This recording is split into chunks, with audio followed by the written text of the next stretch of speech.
What's going on, my peeps? My name is David and welcome back to Buzzfeed test number 37, I believe. The fact that we've been now doing this for 37 weeks straight without fail blows my mind. And I know a ton of you guys really want me to start the DIY series on Sundays, and honestly I've been trying, I just haven't had the time to get 2 videos out a week.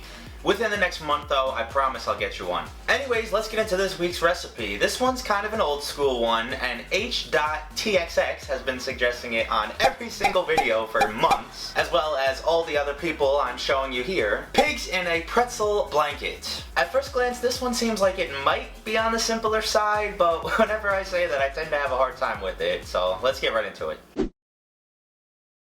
So guys, for this week's recipe, you're only going to need a few main ingredients, which are some baking soda, some pizza dough, a couple cups of water, some miniature beef franks or cocktail weenies, some coarse sea salt, and an egg.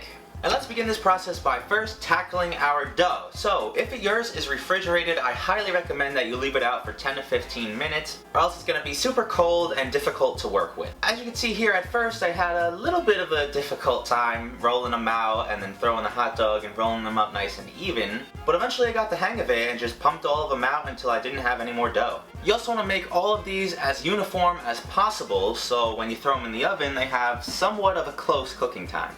But before they go in the oven, you have to grab yourself a saucepan with 5 cups of water, allow that to get to a boil like this, at which point add a 1/4 cup of baking soda, stir until the water gets clear again, and now your water is ready to blanch these. So a couple at a time, I threw them in the water and only leave them in for about 30 seconds until they get somewhat of a coating around the dough. You don't want to overcook these, trust me when I tell you. I used the stopwatch on my phone to get as close to 30 seconds as possible for all of these. Some batches I did 2 at a time, some I did 3, and then once they are all done, you're going to throw them onto a cookie sheet like so. The next step is to make yourself an egg wash, so in a little cup, crack an egg and whisk that up, then lightly brush some of the egg onto each and every one of your little hot dogs. And finally, we can throw these into a 425-degree oven for 15 to 20 minutes.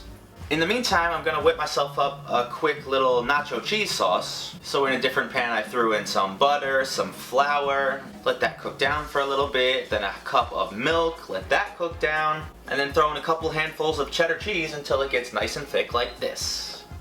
But finally, after 15 minutes, I took these things out of the oven and bang! Look at these gorgeous, glistening nuggets of deliciousness. Either these recipes are getting easier, or I'm getting a little better at cooking. It's probably just recipes. So as far as appearance, I mean, you can't get much better than this. Nicely browned on the top, it's got a nice, like, pretzel-esque coating. The fresh cracked sea salt on top, so I do have some high hopes for this. Get some of our cheese sauce on this bad boy. Ooh.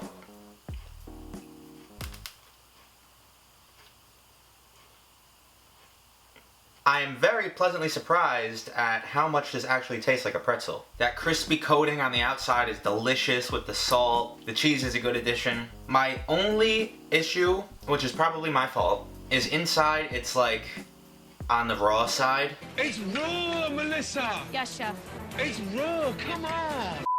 It's a little doughy, so maybe the dough wasn't room temperature when I first rolled it out, or I didn't cook it for long enough, but it is a little on the doughy, chewy, gummy side.